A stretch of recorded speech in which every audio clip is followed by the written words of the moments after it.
Assalamualaikum warahmatullahi wabarakatuh. Waalaikumsalam warahmatullahi wabarakatuh. Alhamdulillahirabbil alamin wassalatu wassalamu ala asyrofil mursalin sayyidina Maulana Muhammadin wa ala alihi wa sahbihi ajmain amma ba'du.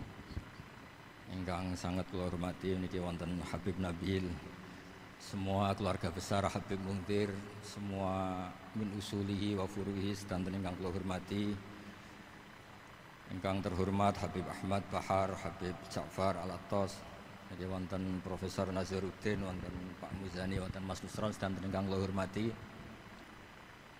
Yang spesial, saya ini punya dua permintaan. Satu, jangan diundang lagi. Dua, saya minta maaf kalau yang ingin ngundang, mohon nggak usah diteruskan.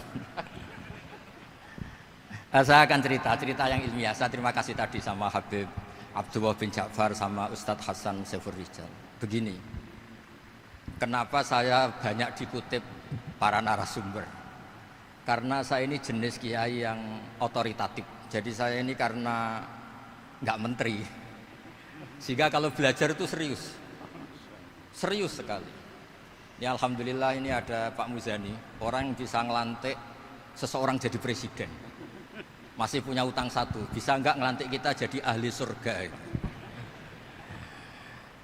Begini kalau cerita ilmiah, nanti saya baca hadisnya. Ada kelebihan kita jadi manusia itu justru karena ketidaktahuan kita. Kita tentu hingga detik ini tidak melihat surga langsung, tidak melihat neraka langsung, apalagi melihat Allah Subhanahu wa Ta'ala. Tapi selalu ada teori, dan ini dibenarkan oleh semua ulama karena ini nas itu mansuh. Geniku di antara kelebihan Rasulullah SAW adalah diutus kafatan linnas untuk semua orang. Sehingga ada orang ditanya, dengan apa kamu tahu kalau Tuhan itu satu? Orang ini dengan enteng menjawab, innal isnaini, angka 2, 3, 4 dan seterusnya. Nisbatu dzalika ilal wahid nisbatul far'i ilal asli. Jadi segampang itu nerangkan ayat qul huwallahu ahad. Allah itu satu. Karena angka itu 2, 3 sampai 1 miliar 1 triliun. Nisbatu dzalika ilal wahid nisbatul far'i ilal asli. Semua itu asal usulnya satu. Begitu juga begitu gampangnya Syekh Nawawi Al-Bantani menerangkan. Kenapa bismillah itu dimulai ba. Huruf hijaiyah kan alif, tapi kalau bismillah dimulai dari satu ba. Ba itu ada titik satu. Anda gambar kambing, gambar apa saja, gambar Anda entah baik entah jelek, itu tetap dimulai satu titik. Nah satu titik ini disebut nuqtatil wujud, asal usul wujud.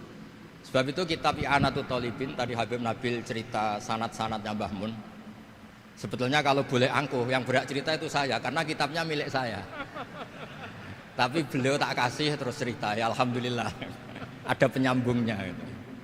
Nanti tak kasih lagi beliau. Ya memang yang paling berat beliau karena turunannya itu. Tapi kitabnya dari saya, jadi ya satu-satu loh. Kitab I'anatul Thalibin itu dikarang oleh ulama top, namanya Sayyid Abi Bakar Sato. Beliau punya murid yang sangat terkenal di Indonesia, namanya Syekh Mahfud At-Turmusi. Syekh Mahfud ini punya murid, diantaranya yang paling terkenal tentu Mbah Hashim sama Mbah Ahmad Dahlan, pendiri Muhammadiyah. Jadi kemudian kitab I'anah ini populer sekali untuk menerangkan fikih-fikih di Indonesia. Termasuk cerita bahwa wujubul jihad itu wujubul wasail lal maqasid. Jadi jihad itu wajib, itu wujubul wasail lal maqasid. Sama cari di sarahin. Sekiranya dakwah itu bisa tidak dengan jihad, dengan pengajian kayak Majelis Rasulullah, kayak Majelis Nurul Mustafa, kayak kiai-kiai kampung, itu sudah cukup karena sudah isolul maksud, orang sudah menjadi kenal Allah Subhanahu wa Ta'ala. Sebab itu ketika Sayyidina Ali diutus di beberapa peristiwa termasuk di Khaybar, Sayyidina Ali didhawuhi la ayyahdiyawu bika rajulan wahidan khairan laka min humrin na'am. Ada satu saja yang Islam karena kamu itu lebih baik daripada kemenangan. Nah, kemudian ini supaya otoritatif menghormati masjid ini, Masjid Istiqlal, masjid yang luar biasa bersejarah. Saya baca keterbatasan kita, tapi ini menjadi kelebihan. Ini hadis di Shahihul Bukhari. Nanti sebagai cirinya saya tinggal supaya ini tadi otoritatif tadi, supaya semuanya pakai sanad. Ini hadis dari Shahihul Bukhari, sehingga Anda tidak perlu tanya ini sahih apa enggak, karena ini di Shahihul Bukhari ikutnya nomor hadisnya itu 6408. Monggo kalau mau dihafal. Biasanya jenengan kan hanya hafal Arba'in Nawawiyah. Ini hadis ini nomor 6408. Ada keterbatasan yang akhirnya menjadi kelebihan kita, yaitu kita tidak tahu Allah Subhanahu wa taala. Suatu saat para malaikat ditanya, apakah mereka yang membaca tasbih di sini, misalnya di Istiqlal ini, ngerti saya? Kata Allah. Kata malaikat, tidak tahu. Fayaqulu hal ra'auni. Qal fayaqulu la wallah ma ra'auka. Qal fayaqulu kaifa la ra'auni. Yaquluna asyadda laka ibadatan wa asyadda laka tamjidan wa aktsara laka tasbihan. Andaikan manusia itu ngerti engkau ya Allah, maka tasbih mereka ini akan lebih dari kita. Saya beri contoh, ini terutama untuk zuriat Rasulullah SAW. Nabi itu manusia, basar, tapi lakal basar. Nabi ketika muji Allah SWT ini supaya kalau sholat jangan hayati. Misalnya pertama muji begini, lakal hamdu mil'us samawati wa mil'ul ardi. Kebanyakan di Jawa memang baca pakai rofaknya mil'u, tapi di beberapa sanad dibaca mil'a, itu urusan i'rab lah. Engkau itu saya puji seluas langit dan bumi, seluas langit dan bumi. Seluas langit dan bumi itu enggak keren, karena langit ini tetap mahsurah, as-samawat ini apapun luasnya langit itu tetap terbatas. Bumi apapun luasnya juga terbatas. Apa yang diteruskan oleh Rasulullah SAW? Wa mil'u ma syi'ta min syai'im ba'd. Dan pujian saya ini ya Allah sesuai kehendakmu, sejumlah kehendakmu, karena ini yang tidak terbatas. Begitu juga ketika Nabi dengan keterbatasan sebagai manusia, bukan sebagai Habibullah, atas nama manusia. Nabi itu punya dua sisi, kadang sebagai basar, kadang sebagai Habibullah. Dan sama-sama penting untuk mengawal Islam ini. Saya ulang lagi, sama-sama penting untuk mengawal Islam ini. Ketika Nabi sebagai basar ngendikan begini, la nuhsitan Allahumma lakal hamdu hamda yuwafi ni'amaka, misalnya pakai mukhatab, wa yukafi umazidak. Saya memuji engkau ya Allah dengan pujian yang sesuai jumlah nikmatmu, wa yukafi umazidak, dan bisa berserasian dengan tambahan-tambahan nikmatmu. Tapi apapun luasnya nikmat itu terbatas, sehingga Nabi nambahi, la ukhsi thana'an alita anta kama atneta ala nafsik. Saya muji ini tidak terhitung, sama sejumlah pujian yang engkau lakukan. La ukhsi atau la nukhsi thana'an alika anta kama atneta ala nafsik. Sehingga ini kreasi-kreasi Bani Adam yang malaikat itu tidak bisa. Saya ulang lagi, ini kreasi-kreasi Bani Adam yang bakat malaikat itu tidak bisa. Ini saya baca di kitab Fathul Bari, ini sarahnya kitab Bukhari. Kata Imam, ini saya ulang lagi, ini kata Imam Ibnu Hajar al-Asqalani, pensarah terbaik Bukhari. Jadi Sahihul Bukhari itu punya sarah paling terkenal namanya Fathul Bari. Itu gurunya Syekh Zakaria Al-Ansari. Syekh Zakaria itu dikenal sebagai Syekhul Islam. Itu berkahnya punya guru alim banget, kereng. Ibnu Hajar al-Asqalani itu kereng itu keras. Kalau muridnya tidak bisa itu keras sekali, tapi urusan ngaji saja. Terus punya murid itu pinter sekali, namanya Ibnu Hajar al-Haytami. Jadi beliau kalau mau ngaji ya susah, karena gurunya itu alim, nyuruh baca. Kalau mau ngajar ya susah, muridnya itu alim, takut salah. Jadi akhirnya pinter. Orang punya murid alim alama itu kan bingung. Makanya saya tidak suka kalau Profesor Nazar ngaji saya, nanti ngoreksi repot. Sudah gitu Islamnya beliau formal karena Menteri Agama, saya non formal. Lama-lama Islamnya beliau legal, saya ilegal. Kan jadi repot nanti. Makanya tadi tak bully, tak cocokkan. Kalau jenengan Menteri Agama sampai akhirat berarti top. Tapi kayaknya di akhirat saya yang ngelamar jadi Menteri Agama. Tidak Tidak, ini enggak penting. Ini hanya gejolokan saja supaya kelihatan bahwa menteri pun juga warga nopo Indonesia. Begini kata Ibnu Hajar Al Asqalani, ini saya baca ya supaya penghormatan saya sama Habib Umar Hafid. Saya ini baca kitab beliau khatam serius, namanya Taujihun Nabi li Mardhati Bari, yang ditulis oleh Ustadz Fahmi bin Ali bin Ubaidun. Saya baca banyak, termasuk ketika beliau punya manhaj yang tidak populer, kata beliau fala budda antuwattina nafsaka ala annana khudamatu hadal kaun. Kamu harus yakin bahwa tugas kiai, tugas ulama itu khudamatu hadal kaun, mengkhidmati semua alam raya ini. Dan jangan pernah putus asa, misalnya melihat non muslim terus kamu putus asa, ini non muslim enggak. Bisa saja suatu saat rubbama aslama fakhasuna islamu, bisa saja dia Islam fakhasuna Islam. Nah, ini wirasah nabawiyah, karena dulu Nabi ketika dari kampung Abdi Yalil dan disakiti, malaikat Jibal itu usul supaya kampung itu dihabisi, kata Nabi apa? La bal arju ayukhrijawah min aslabihim ma ya'budu wa la yusyriku bihi syai'an. Bisa saja bapaknya masih kafir, anaknya Islam, cucu-cucunya napa? Islam. Kayak apa Nabi itu? Rojaknya Masya Allah. Nah kemudian ini kembali ke tasbih tadi. Kata Ibnu Hajar Al Asqalani, yukhadu min hadal hadis anna dzikral hasil min bani Adam a'la wa asyrafu min adzikri al hasil min al malaikah li husuli dzikril adamin ma akasratis syawaghil wa wujudis sawarif wa sudurihi fi alamil ghaibi bi khilafil malaikati fi dzalika kulli. Jadi kita ini enggak melihat Allah langsung, enggak melihat surga langsung, enggak melihat neraka langsung. Tapi cara kita zikir, wis nek wis di neraka yo nuwangis tenan. Padahal yo ora mesti mlebu neraka, lha nuwangis tenanan. Kayak apa iman kita? Nah, iman seperti ini sesuai kriteria awal sing dikersana Allah, alladzina yu'minuna bil ghaib. Maka andekan saya ini kok dikasih mukasyafah sama Allah untuk melihat surga, saya milih enggak melihat supaya ngikuti yang tetap ghaib.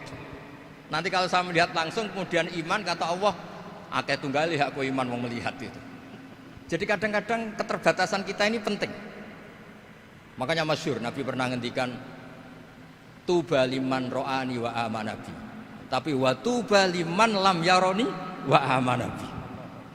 Kalau orang melihat saya kemudian iman itu biasa. Ini orang zaman akhir tidak melihat saya tapi iman. Kadang-kadang itu enggak lewat Habib yang ganteng itu enggak, lewat Mudin. Mudin di kampung rapati di duit, ngono ku mulang tauhid ya mandi. Islam itu digawa Habib ya mandi, digawa menteri ya mandi, digawa Mudin ya mandi. Karena Islam itu kafatal, napa kafatal. Nah yang enggak dipunyai malaikat adalah tadi seperti cerita saya tentang Imam Amudi. Segampang itu. Makanya di tradisi pondoknya Mbah Maimun itu ada tradisi qaddimid dirayah ala riwayah. Logika riwayat itu penting karena itu menjadi nyaman. Ya kayak tadi, Allah itu satu. Ketika kita berpikir angka 2, 3 sampai sekian miliar, sekian triliun, nisbatu dzalika ilal wahid, nisbatul far'i ilal asl. Semua itu dibanding angka 1 adalah cabang. Gambar kayak apa ruwetnya, dinisbatkan asal usulnya mesti satu nuktoh, yaitu satu titik. Nah satu titik ini kata pengarang Ianatul Thalibin, bi kana makana wa bi yakunu maya. Nah kemudian terakhir ini enggak boleh lama-lama. Kalau lama-lama nanti sampean pinternya nyanyi saya. Sudah. Tapi enggak apa-apa lah. Saya ini termasuk kiai yang sudah diundang. Ini termasuk Pak MPR, enggak boleh ngundang saya. Pak Nusron apalagi enggak boleh. Itu kalau di kampung sama saya hormat, kalau di sini kok kayak menteri gitu. Menteri betul tapi. Lah wong gurunya dia itu teman saya gitu. Jadi tanya ini kalau enggak percaya. Makanya kalau sama saya beliau cium tangan, saya sebetulnya ya nggak siap dicium tangan menteri itu nggak siap. Apalagi dihormati Pak Nazar nggak siap lah. Nanti dikira minta haji malah repot. repot. Saya ini tadi bisik-bisik itu urusan ilmu tasawuf, ya ada urusannya dengan haji. Nah, cocokan. Kenapa beliau suka ilmu tasawuf? Saya kan sering lihat beliau ceramah di TV. Katanya obat Gus obat. Orang kalau belajar tasawuf kan kepenak itu. Kayak wis ahli swarga kan kepenak di tasawuf itu kan memang. Sekarang saya cerita tentang ini karena bidang yang saya tekuni. Ada kitab tentang Ulumul Quran, namanya Al-Mufradat fi Gharibil Quran, dikarang oleh Ar-Raghib Al-Asfihani. Ini kitab luar biasa. Di situ hanya cerita lafat-lafat per kata. Saya tadi sebelum kesini ngajar dulu di pondoknya Beki, Baitul Qurannya Pak Kures, karena memang saya termasuk pengajar di sana. Artinya kalau saya sering ke situ, jangan iri, memang saya termasuk pengajar di sana. Termasuk pengajar yang keren maksudnya. Keren itu artinya pakai referensi, bukan asal. Begini kata kitab itu. Rasulullah SAW itu kan punya nama Muhammad, orang yang banyak sikapnya atau semua sikapnya terpuji. Termasuk ketika sebagai manusia, sama kita termasuk ketika sebagai apa? Manusia. Sebagai manusia aja Nabi gak pernah salah. Begini kata kitab itu. Nabi-nabi yang keren-keren itu, sama lihat di Ahaditsus Syafa'ah, itu masih egois. Ketika ada haulul mauqif, ada prahara mauqif, itu semua nabi bilang nafsi, nafsi, nafsi, nafsi. Ketika dimintai syafaat bilang nafsi, nafsi. Tapi Rasulullah SAW itu beliau ngendikan ummati, ummati. Dan beliau ketika dimintai syafaat kata beliau, sudah, analah, saya bisa memberi syafaat. Kata beliau, fa'akhirru lillahi ta'ala sajidan fayaqulu li ya Muhammad irfa' ra'sak wasal tu'tah wasfa'tu syafa'. Kayak apa hebatnya Rasulullah SAW? Umumnya para nabi melihat akhirat itu sudah akhir dari semua amal. Itu menurut Nabi Muhammad gak keren. Allah itu gak bisa didikte akhirat. Allah itu Tuhan, tetap yaf'alu ma yasha. Jadi gak bisa misalnya sudah akhirat orang nyuwun sewu, terus tanya, ya Rasulullah ini sudah akhirat kok jenengan sujud bareng ini gimana? Ini sudah nggak darul amal tapi ini darul jaza, tidak bisa. Akhirat nggak bisa dibatasi. Karena akhirat nggak bisa membatasi Allah, Nabi tetap dengan rileksnya minta sama Allah. Fa ahmaduhu bima hamida 'allamani ya Rabbi. Kemudian saat itu saya muji-muji Allah dengan pujian yang luar biasa. Terus kata kitab itu, fa Muhammadun Ahmadu min ghairihi. Makanya beliau punya nama Ahmad. Ahmad itu afal tafdil, bukan fi'il mudhari' waqi' mutakallim. Ini pernah madrasah dulu di Kutsian. Tamat terus. Beliau kalau di rumah hormatnya tidak kayak tadi, lebih dari itu. Tadi di sini pejabat terus. Sembrono kalau di sini itu kenapa itu. Ya tapi nggak apa-apa itu. Tadi sudah dipuji, akhlaknya baik, apa-apa baik, alhamdulillah. Fa Muhammadun Ahmadu min ghairihi. Ketika para nabi gak bisa muji Allah di mahsyar, bahkan mereka itu nyuwun sewu egois, hanya mikir diri sendiri, nafsi-nafsi. Rasulullah Muhammad ini punya nyali untuk muji Allah dan tetap mengajukan permohonan apa? Disebut fa Muhammadun Ahmadu min ghairihi. Sampeyan lihat di Bukhari, di Muslim. Fa Ahmadu fi mahamida 'allamaniha Rabbi. Tetap muji-muji Allah. Bukti bahwa teori saya benar dan otoritatif adalah yang nggak bisa hilang di surga itu juga wiridan. Ketika kita masuk surga, apa kita kegiatannya? Da'wahum fiha subhanakallahumma wa tahiyyatuhum fiha salam wa akhiru da'wahum alhamdulillahi rabbil alamin.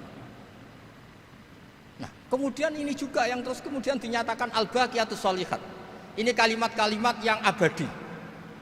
Karena apa? Di dunia ya kita bilang subhanallah alhamdulillah, di akhirat dia bilang subhanallah. Kayak apa kerennya kita sebagai Bani Adam? Nah, makanya disebut alladzina yu'minuna bil ghaibi. Wong tidak melihat Allah, tidak melihat surga, tidak melihat neraka, tapi iman kita ini kayak iman sing musyahadah. Iman sing hakul yakin, ainul yakin. Kenapa demikian? Ya karena tadi kita diajari terus menerus oleh Rasulullah SAW. Yang terakhir saya cerita mukjizat. Ini juga terkait dengan betapa mudahnya hadaddin ini di logika, dicerna.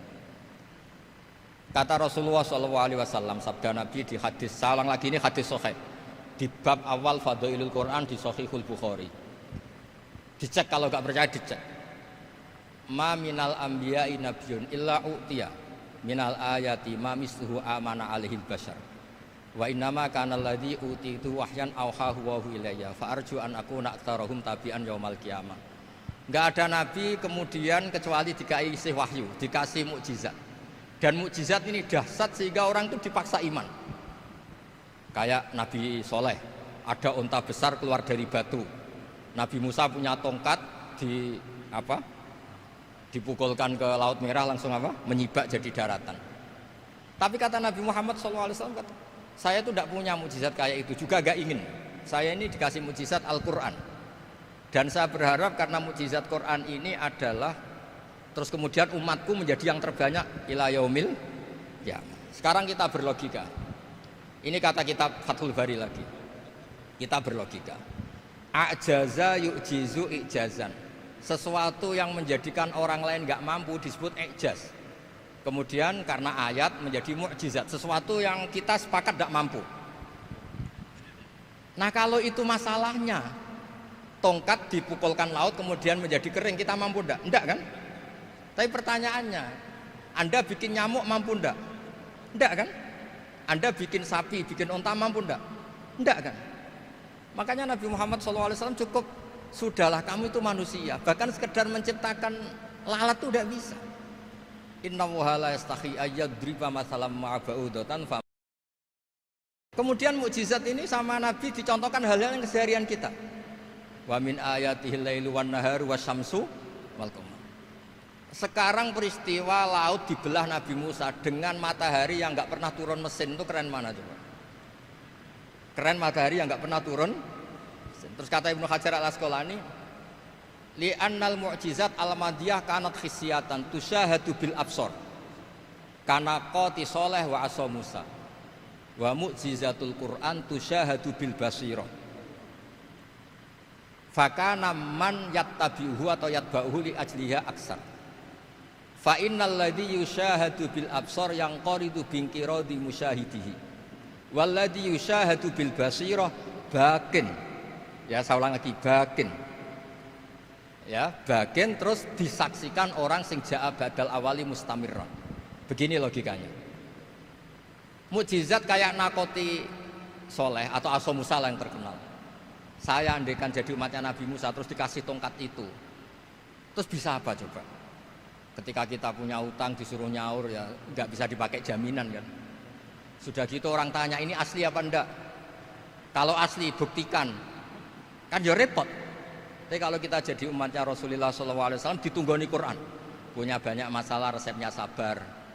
Kalau nggak bisa sabar ya nyari kiai-kiai tukang ijazah anak menodungannya mandi. Karena orang mensifati Allah itu macam-macam. Makanya saya pastikan nggak ada agama yang mengajarkan rasional kayak agama apa? Islam. Makanya liqaumi yaqilun liqaumi yatafakkar. Coba misalnya nyamuk. Kamu bikin nyamuk tidak bisa kan? Nyamuk punya organ tubuh kecil, organ tubuhnya punya urat. Kamu mikirnya kayak apa? Sekedar bikin patungnya saja tidak bisa, apalagi bikin nyamuk. Jadi untuk mengakui kudrohnya Allah yang tidak terbatas dan kita lemah, itu tidak usah nunggu peristiwa kayak terbelahnya laut. Cukup wa ma min dabbatin fil ardi wala ta'ir yatiru bi janahihi illa umamun amsalukum inna fi khalqis samawati wal ardi waqtilafil laili wan nahar, seterusnya la ayatil liqaumi yaqil. Nah, gara-gara pola yang diajarkan Nabi itu ila yaumil qiyamah orang tetap Islam karena nyaman dengan kepastian mukjizat ini baqiyah ila yaumil qiyamah. Itu kayak apa baiknya Nabi. Makanya saya suka tadi burda yang dibaca. Ada ulama kayak Muhammad bin Said Al-Busiri yang ngarang burda. Itu kalau berpikir itu sederhana. Ngeten lho Gusti, malah nerangno pangeran. Lama da'awa da'ina li taati bi akramir rusli kuna akramal umami. Ngeten lho Gusti, karena Rasul Muhammad itu terbaik, ya logikanya umatnya juga terbaik. Jadi lama da'awa da'ina li taatihi bi akramir rusli mesti kuna akramal umami. Jadi burda ini saking manjanya sama Allah sampai bilang gini. Wala yadika Rasulullah jahuka bi idal karimu tajalla bismimun takimi. Ya Allah, engkau telah menamai Nabi engkau itu Raufur Rahim, yang penuh kasih sayang, yang sohibus syafa'ah. Maka ketika engkau ingin nyiksa kami dengan alasan engkau ini al-muntakim, dat yang bisa nyiksa orang maksiat, jenengan harus ingat ya Allah bahwa Nabi kita itu Nabi yang engkau gelari Raufur Rahim. Ya kalau gitu jangan jadi nyiksa. Terus gunanya apa digelari Raufur Rahim ra iso nyafaati gitu. Itu jenenge wala yadika Rasulullah jahuka bi idal karimu tajalla bismillah. Terus fa inna min judika dunya wa darrataha wa min ulumika ilmal lauhi wal qalam. Dan itu juga yang dibuktikan Rasulullah SAW. Sampai beliau ngendikan likulli nabiyyin da'watun mustajabah wa akhtabi da'wati syafaatan ummati yaumal kiamah. Semua nabi itu punya doa yang mustajab dan semuanya sudah dipakai di dunia. Tapi saya menyimpan jatah itu supaya saya tetap punya hak syafaat fi yaumil kiamah. Terus ini bukti-bukti bahwa ilmu yang selama ini diajarkan para habaib, para kiai itu otoritatif. Saya hanya bantu jenengan memastikan kalau hadis itu sahih dimaknai oleh ulama-ulama yang kredibel. Ya, perjanjian terakhir tadi. Saya ini termasuk kiai yang sregep, tanya Mas Nusron, Pak Muzani juga pernah ke rumah saya. Meja saya itu isinya ya kitab. Habib Nabil pernah ke kamar, isinya kitab. Jadi kalau jenengan ngundang saya itu berhadap-hadapan sama hukumnya Allah, yaitu ganggu orang belajar gitu aja. Mohon ngoten mawon. Assalamualaikum warahmatullahi wabarakatuh.